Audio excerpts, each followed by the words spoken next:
I overheard my daughter whisper, "I'll distract her and you drive to her house," and my heart stuttered. It was my birthday, quiet Sunday light, vanilla frosting in the air, the old jazz radio murmuring the songs Thomas and I used to dance to. Clara had insisted on a small celebration, just her and her husband, David. I'd said yes because I hadn't really celebrated anything since Thomas died. After his funeral, Clara moved to the city with David, and I stayed here with the silence and the lilies. They arrived with grocery bags and bright smiles, Clara's laughter ricocheting through rooms that had been too still. I told myself the whisper meant a surprise. Maybe they were going to decorate the lake house, the place Thomas built with his own hands, the place I hadn't set foot in since the day he was gone. When they came back from the hallway, Clara swatted my hand playfully. "No peeking in the kitchen, okay? The cake's still a work in progress." I laughed, pretending not to notice David's polite smile that never reached his eyes. We ate and chatted in the afternoon light. Clara poured tea into my favorite porcelain cup, one Thomas bought in Kyoto, and asked about the garden, my friends, my health. I tried to sink into the comfort of it, but David kept checking his watch. When I asked if work was calling, Clara's laugh came a shade too bright. "He's addicted to his email." David nodded, eyes sliding away. Later, while they finished dinner, I stepped into the hall under the excuse of finding my card. Through the cracked door came David's whisper. "Do you remember where she kept it?" Clara, low and urgent. "Yes, in the study, under the loose floorboard. That's what Dad told me." Before.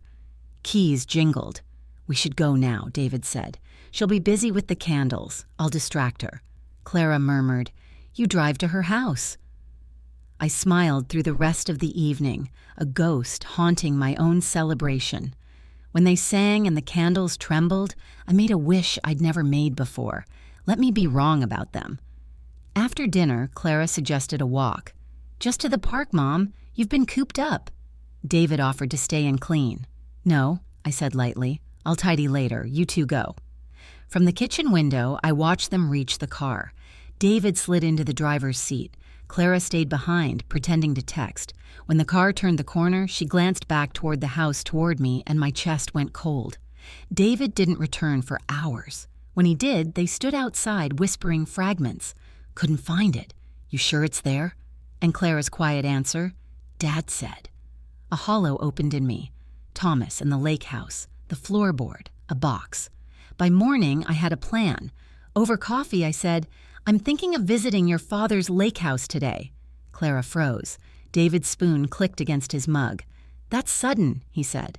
"I feel ready," I answered. "You two want to come?" Clara stammered something about heading back early. "Of course," I said. "I'll go alone." The drive through the pines felt longer than years. Mist drifted like old breath. The porch sagged the way it always had. Shutters chipped, paint faded. The front door stood open. Inside, dust and a faint metallic tang. In the study, papers lay scattered, a floorboard pried up in haste, and Thomas's tin box empty. On the lid, in his handwriting, "For Clara, when she's ready to understand." I knew what had been inside. Journals, letters, his confessions about debts and regrets. Not jewelry, not cash, truth. If Clara had found them, she would know him. But the box was empty. Had she taken his words to understand him or to bury him? I left everything as it was and drove home to a half-eaten cake and an empty sink. The card on the table read, "Happy birthday, Mom. Please don't go looking for the past. It only hurts." 2 days later, a text arrived at dawn. "Mom, I'll come by tomorrow. Please don't go to Dad's house again." No heart, no smile, just a warning dressed as concern. That afternoon, I returned to the lake house. Light fell in thin gold strips. The lake was flat as glass. The study hadn't changed except for a smear of mud on the desk edge. Someone had come back. In the corner, something glinted under dust, a small brass key. Not a house key, a safe deposit key. My breath snagged. Before Thomas got sick, we'd opened a box at the bank with old photos, our marriage certificate, business papers, and a sealed envelope he made me promise not to open until the time was right. I drove straight to the bank.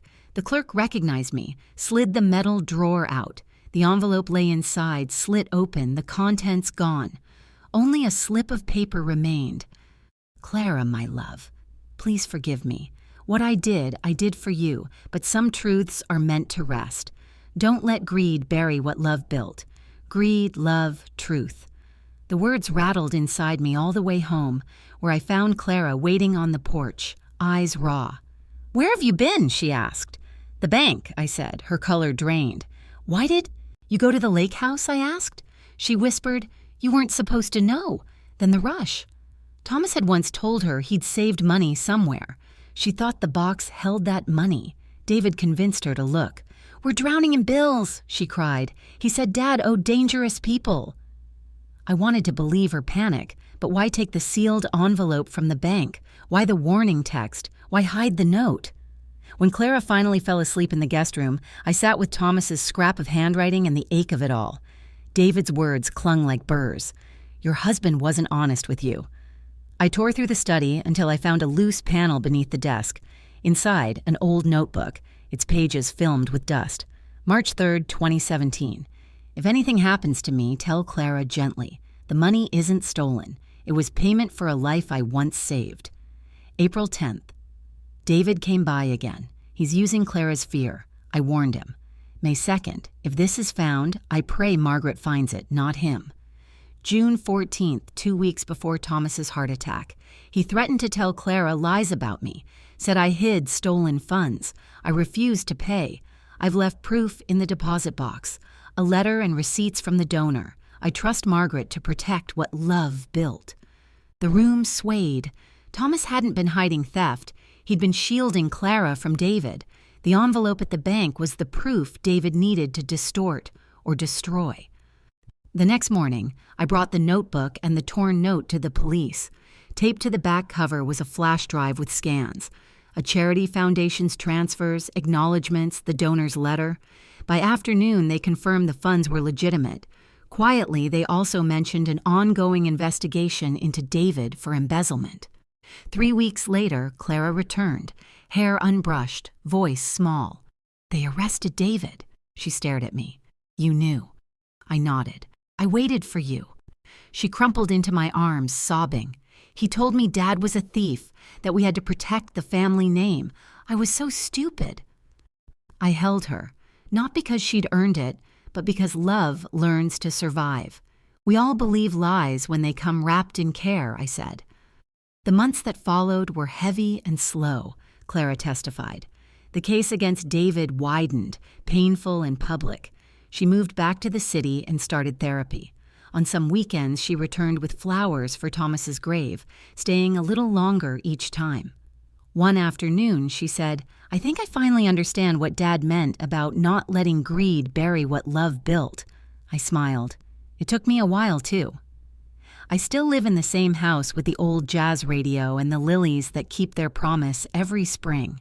Sometimes I sit by the lake and listen for Thomas in the wind. He didn't leave me riches. He left me something steadier, the proof that love can stand in the daylight. Betrayal, I learned, doesn't always come from strangers. Sometimes it walks through your door with a cake and a plan. But love that survives betrayal isn't naive. It's wiser, stricter about what it will allow. Forgiveness isn't forgetting. It is choosing to remember the lesson, to guard what remains, and to let truth at last breathe.